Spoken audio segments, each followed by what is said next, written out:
My best friend tried to steal the lead role, but opening night destroyed him.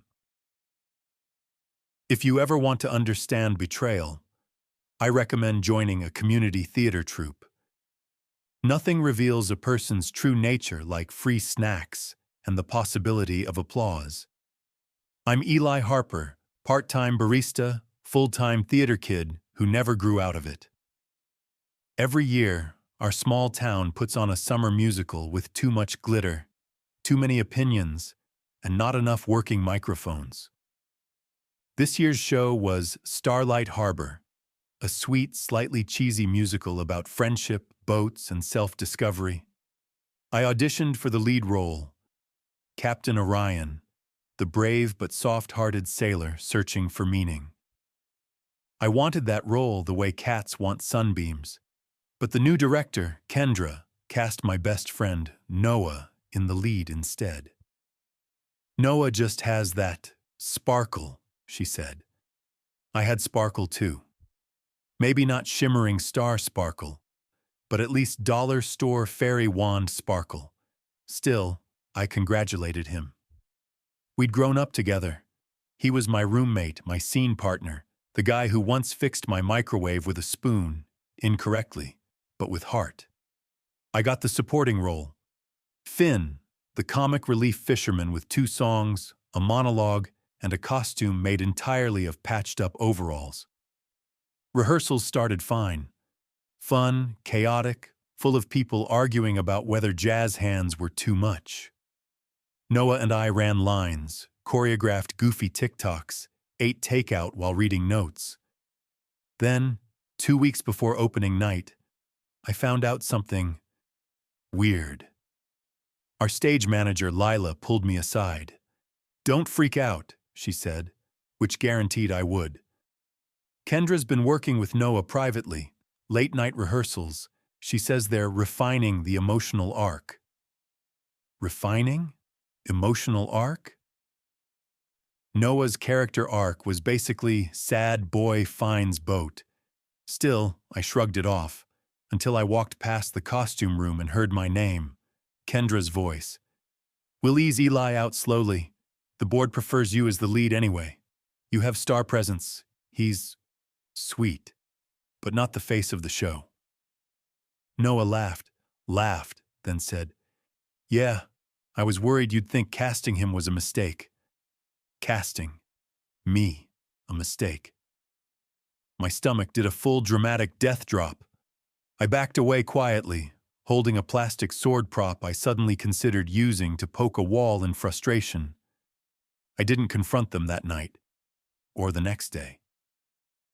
Instead, I watched as Kendra slowly shifted the spotlight, adding lines to Noah, trimming mine, asking him to test run a solo I had originally been promised. By the 3rd test run, my role was about as substantial as a cardboard wave prop. That's when I decided, if they wanted drama, I could deliver. Quietly, sweetly, with just a pinch of theatrical flair. Operation Standing Ovation began in my living room, surrounded by highlighters, caffeine, and a deep sense of righteous annoyance. The key? Programs. Our programs weren't printed yet. That meant whoever wrote the actors' bios, normally me, could include, say, the truth. I didn't want to expose Noah publicly. I just wanted credit where credit was due, and I had an ace up my sleeve: the grant application. See, our production was funded by a special community arts grant, with a requirement. The lead role had to promote emerging local talent who had not previously held a major role. Guess who had been a star in 3 previous productions? Not me. The night before final dress rehearsal, I dropped a very respectful email to the grant board. "Hi there. Not sure if you need updates before opening night, but sharing our cast list in case it affects promotional materials." I attached Noah's acting resume, the one he'd proudly printed for me last year. Then I went to bed. Dress rehearsal day. The theater buzzed. Kendra beamed. Noah posed dramatically with a fog machine. 10 minutes before we started, the head of the arts board walked in, smiling like someone trying not to break into a full sprint. "Kendra," she said sweetly, "can we chat?" They stepped aside. Noah followed. Voices rose. Some words I caught. Grant requirements. Misrepresentation. Eligibility breach. Funding withdrawal. Finally, the board rep said, loud enough for everyone, "If you don't cast an actual emerging actor as Captain Orion, the production loses its funding immediately." Everyone turned. At me. I waved. Kendra's smile looked like it was stapled to her face. "Eli," she said, "would you be willing to take over the lead role for the show, for the community?" "Oh," I said, feigning surprise. "That's sudden. But if it helps, I guess I can try." Noah looked like someone had eaten his last French fry. He sputtered, "Wait, this is my role." But the board rep held up a checklist. "You're disqualified, contractually." Theater contracts, more dramatic than the shows themselves. I never gloated. I didn't need to. By opening night, I'd learned every line, every cue, every harmony. I'd practiced until my cats stopped respecting me. The lights came up.